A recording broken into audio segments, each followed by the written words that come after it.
పిఠాపురం నియోజకవర్గం వైఎస్ఆర్సీపీ పార్టీ లిస్టులోంచి కనుమరుగవబోతోంది. ఎందుకయ్యా ఈ మాట అంటున్నానంటే 2024 ఎన్నికల్లో వైఎస్ఆర్సీపీ పార్టీ పిఠాపురం నియోజకవర్గాన్ని ఒక ప్రతిష్టాత్మకంగా తీసుకుంది.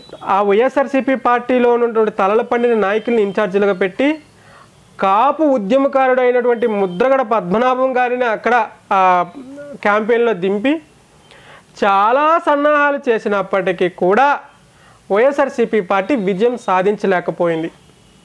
ఇది ఇట్లా పెడితే పవన్ కళ్యాణ్ గారి మాన్యా 2024 పిఠాపురంపై చాలా గట్టిగా కొట్టింది.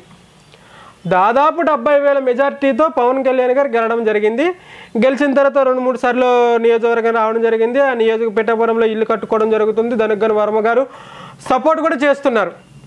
అయితే వంగ గీతా గారు గెలిచిన తర్వాత 2-3 సార్లు ఆమె కూడా వచ్చి ఇంటర్నల్గా లోపల కార్యకర్తలను కలిసి ఒక విధమైన ధైర్యం అని చెప్పి వెళ్ళిపోవడం జరిగిందే కానీ ఓడిపోయిన తర్వాత వైఎస్ఆర్సీపీ ముఖ్య నాయకులు కానీ తలల పండిన నాయకులు కానీ ఏది పిఠాపురం క్యాన్వాయ్లో పనిచేసినటువంటి ముఖ్య నాయకులు ఎవరు కూడా పిఠాపురం గడ్డపై అడుగు పెట్టలేదు.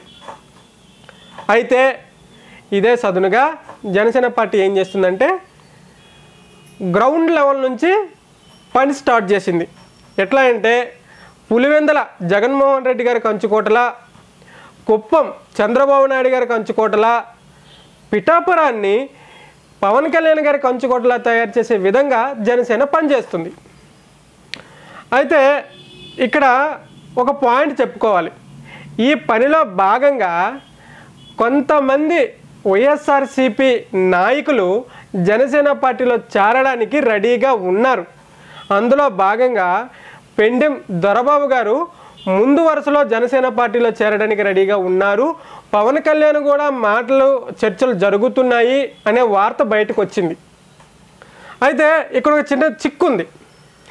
ఒకవేళ పెండెం దొరబాబు గారు కానీ జనసేన పార్టీలో చేరితే ఇక్కడ చీలికలు జరిగిపోతాయి. ఎట్లా అంటే ఇక్కడ ఉన్నటువంటి స్థానిక వర్మ గారికి దొరబాబు గారికి చిన్నగా పడదు. ఒకవేళ దొరబాబు గారు కానీ జాయిన్ అయితే ఇటు దొరబాబు క్వార్టరీ వేరు, ఇటు వర్మ గారి క్వార్టరీ వేరు, ఇటు పవన్ కళ్యాణ్ గారి క్వార్టరీ వేరు. ఇట్లా సపరేట్గా వర్గాలు వేరైపోతాయి. వర్గపోరు స్టార్ట్ అయిపోతుంది. అందువల్ల పవన్ కళ్యాణ్ గారు కూడా నిర్ణయం తీసుకోరు అని మాకు అనిపిస్తుంది. ఏదేమైనప్పటికీ కూడా మిత్రపక్షంలో ఉన్నటువంటి టీడీపీలో కొంతమంది ముఖ్య నాయకుల్ని కనుక్కొని, చంద్రబాబు నాయుడు గారిని కనుక్కొని, ఇటు వర్మ గారిని కనుక్కొని ఇవన్నీ సంప్రదింపులు చేసి ఏ నిర్ణయమైనా తీసుకుంటారని చెప్పేసి తెలుస్తుంది. ఇది పెడితే పిఠాపురంలో ఉన్నటువంటి గ్రామ స్థాయి, మండల స్థాయి నాయకులు కూడా ఒక 50 మంది వరకు జనసేన పార్టీలో చేరడానికి రెడీ అవుతున్నారు. ఆల్రెడీ డిసైడ్ అయిపోయింది అని చెప్పేసి ఇంకొక వార్త వస్తుంది.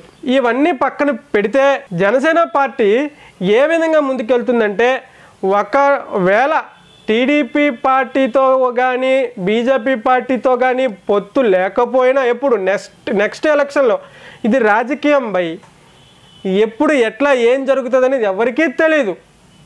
సో ఇవన్నీ ప్రాంతీయ పార్టీలు కాబట్టి ఒకవేళ మిత్రపక్షాలతో పొత్తులు లేకపోయినా నెక్స్ట్ ఎలక్షన్లో ఇండివిజువల్గా పోటీ చేసినా పిఠాపురంలో పవన్ కళ్యాణ్ గారు కంచుకోటను తయారు చేసేందుకు జనసేన పార్టీ బలోపేతం అవుతుందనే విషయం తెలుస్తుంది.